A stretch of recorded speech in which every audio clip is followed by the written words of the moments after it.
Ricardo Freire Vasconcelos, OABDF 25786, pelo apelante.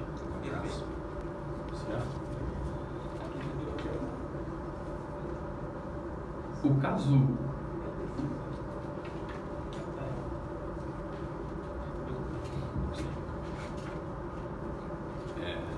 eminente presidente, eminente desembargador, relator, eminentes desembargadores, compõem a segunda turma civil deste tribunal, eminentes funcionários, ilustres colegas e servidores e todas as pessoas aqui presentes nessa sessão. O caso de que se cuida trata-se de uma situação de que o meu cliente é irmão da pessoa que requereu, no caso, essa ação. Porque, na verdade, trata-se de uma prestação de contas e hoje, no rito do novo Código de Processo Civil, seria uma obrigação de contas, né, de quem presta contas, no caso, no qual o pai, aqui colocado como autor, em momento nenhum de sua vida, ele quis esta ação de prestação.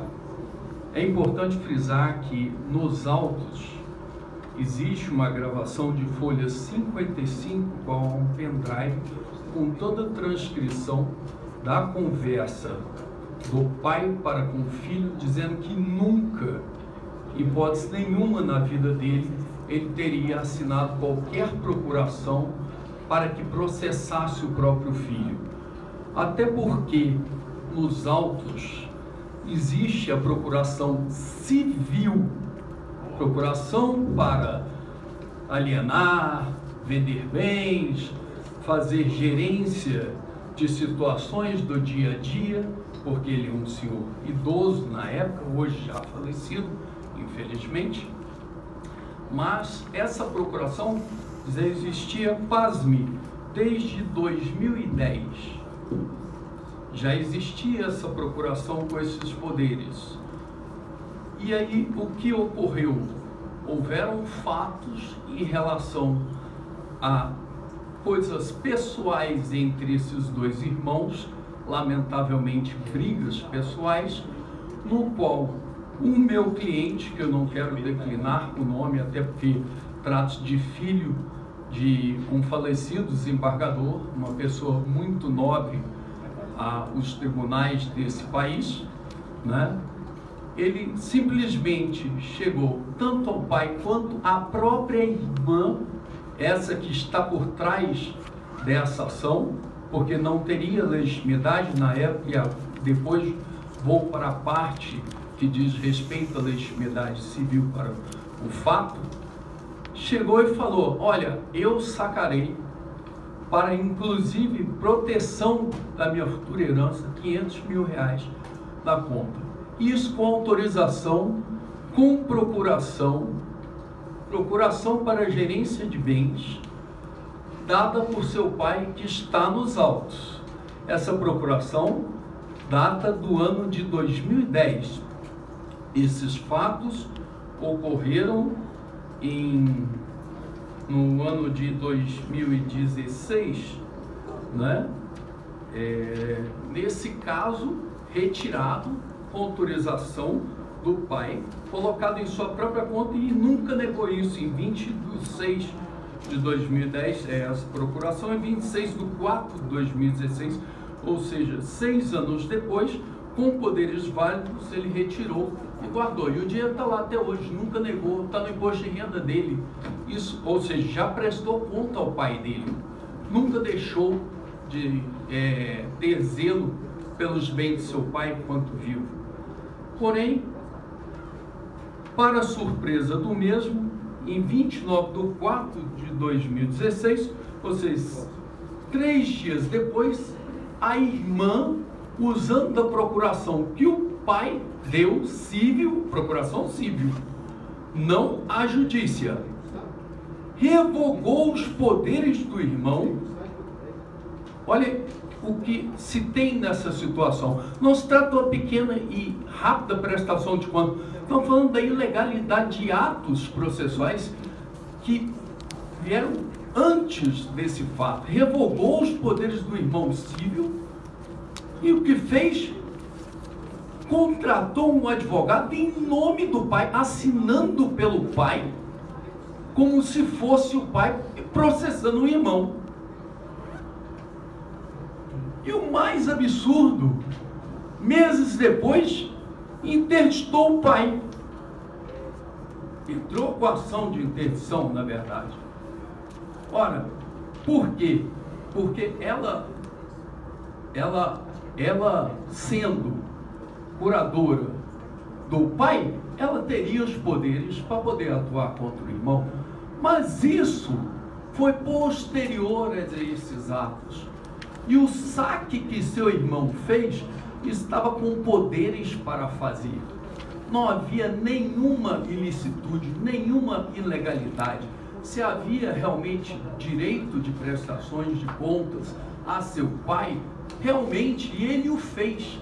Não havia um absurdo de uma ação para dizer isso e se condenar para poder dizer isso, ainda mais de uma pessoa ilegítima ativamente o fazer, porque o que se diz aqui são os atos ex-tunc que são ilegítimos.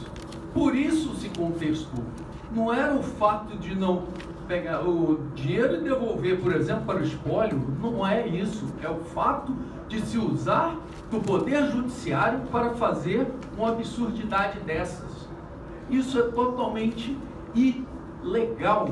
Utilizar-se de uma procuração civil para dar poderes adjudícios para atuar contra o próprio irmão. Para o quê? Como se analisa na ótica penal, para que depois diga que ele se apropriou indebitamente de uma verba para torná-lo indigno, retirá-lo de uma herança. Essa é a verdade. Mas a defesa se pôs contra isso e chegou ao eminente juiz e solicitou: quero que seja ouvido o autor da ação. O que fez o eminente juiz? Falou que já estava madura a causa e julgou procedente. Não ouviu as testemunhas, que era o gerente do banco, que comprovava que ela estava e ele estava no dia, sacaram com autorização do pai. Não ouviram o pai, que concedia a procuração lícita desde 2010, procuração civil para gerir bens. Ação judicial é outra coisa. Procuração do artigo 105 do novo Código de Processo Civil, adjudícia. Ela tem poderes específicos e deve ser dada personalíssima, não foi o caso. Então, o que se coloca preliminarmente que é a total interesse de agir, a total ilegitimidade da parte que está por trás, até porque, infelizmente, o eminente autor, hoje, o desembargador, já é falecido. Hoje, quem seria o autor, nesse caso, poderia sim ser um dos herdeiros, como é. Mas o que se tem aqui não é a situação hoje atual de ilegitimidade. Foi um ato ilegal e abusivo, autoritário, cometido anteriormente a ter poderes legais. Portanto, a preliminar de nulidade por vários aspectos. Não só disso, não foi obedecido um mínimo, nem a portaria 71/2013 foi obedecida nessa petição, deveria ter sido retornada para poder fazer uma emenda inicial, porque não há o nome de quem é o autor, a mãe, o genitor, não há. Ora, qualquer advogado primário que faça isso, qualquer juiz de primeiro grau vai lá e coloque o nome do genitor, da genitora, com as qualificações. Isso é inicial para uma petição ser aceita. E não foi obedecido isso.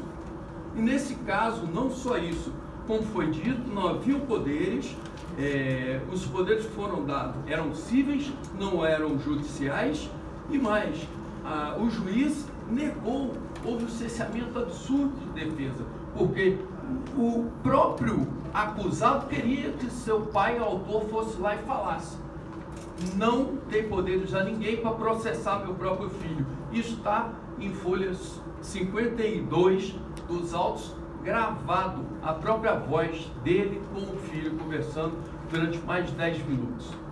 E isso foi colocado. Fora as preliminares da extra petita, total ausência de defesa, cerceamento de defesa, não se ouviu testemunha, não se deu a mínima prova dos autos, que é essa confissão que não haveria essa ação. Portanto, o pedido é que não há fundamentação legal, até pelo artigo 93, inciso 9 da Constituição Federal, totalmente ausente os motivos legais para essa ação prosperar. Portanto, pela quebra da situação de carência das condições da ação, carência dos pressupostos legais, até por dissimilidade da portaria 71 de 2013, pede-se que seja anulada essa sentença. Então, palavra, relator.